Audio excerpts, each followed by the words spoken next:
everybody, what's going on? This is Dr. Jeff C. May, and welcome to another episode of Doctor's Orders, advice you should actually take. I am your host as always, and I am looking forward to sharing this episode with you because what's up with Russia? That's the title of this episode. In this episode, I'm gonna break down what exactly you should be thinking about Russia and Ukraine. Yes, that's right. No longer needing to think for yourself. I'm going to tell you what to do. And it's advice you should actually take because I'm a doctor. No. Although, as making fun or trying to make a joke there, there's a lot of people that actually go around thinking that. It's incredible. It's incredible that there's so many people in the world today that are just like, listen to me, and they whine loud enough that you actually think they're winning in their own life, and they're really not. Here's what I've come to find out. Whiners are never going to win. The people who whine, and just want to get their way, it's not going to happen. It's not going to happen for them. So it's not going to end well for you. Just letting you know. Just saying out there. Oh, and then sidebar, another thing that when people are like, I don't know who needs to hear this. I see so many videos right now on whether it's TikTok, Instagram, Facebook, whatever it may be.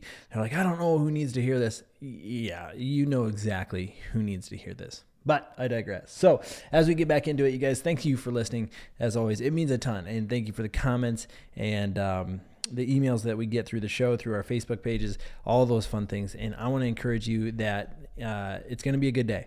It's going to be a good day. Now, I found myself last week, like many of us, getting caught up in current events, getting caught up in world events. And I like to stay somewhat up to date on what's happening in the world, and as I'm sure most of you do. And when Russia started to invade Ukraine, immediately there's a lot of thoughts, there's a lot of feelings that go into it. Is that going to affect the United States? And it always comes back to like, how is it going to affect my life? How is it going to impact my life?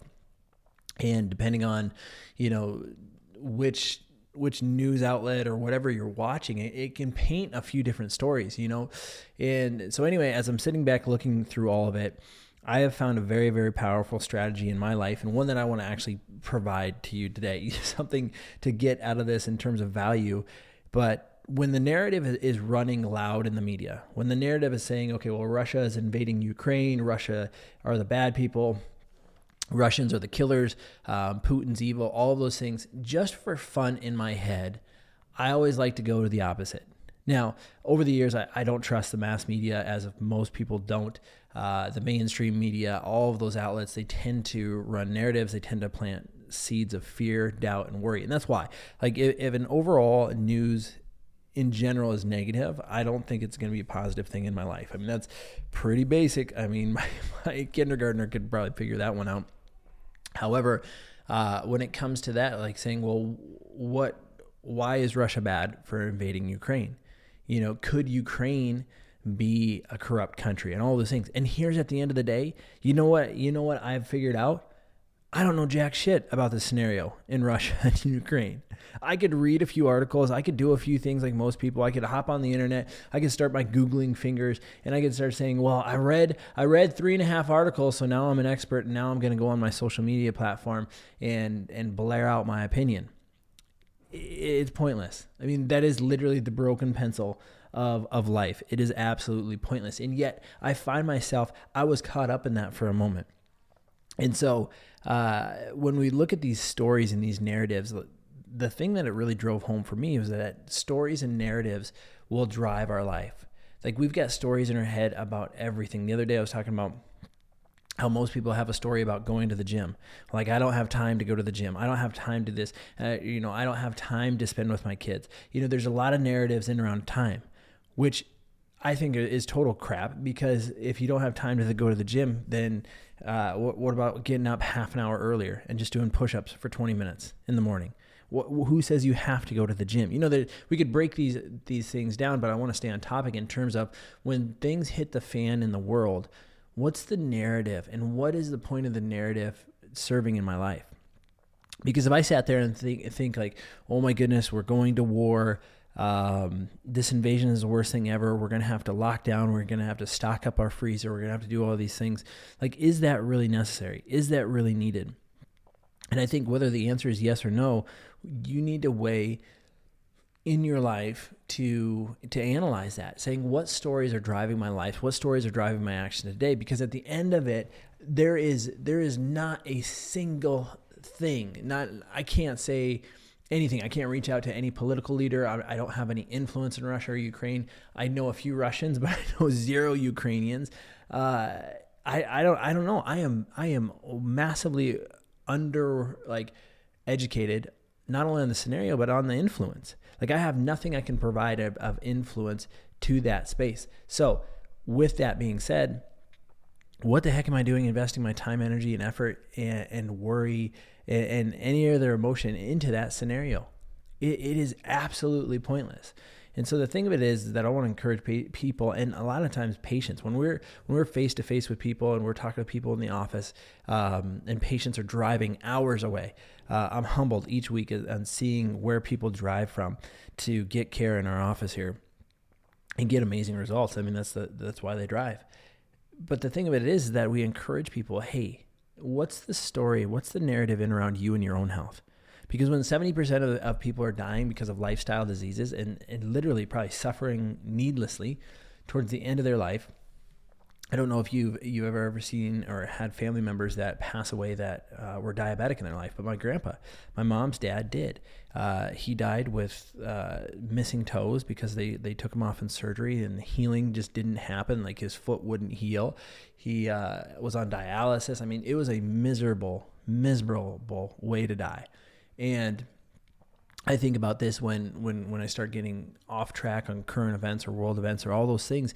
My job as a doctor, as a chiropractor, face to face with people, I get more face to face time with my patients than most doctors ever do, and that's just how we have it set up here in the office, and that's the way it is.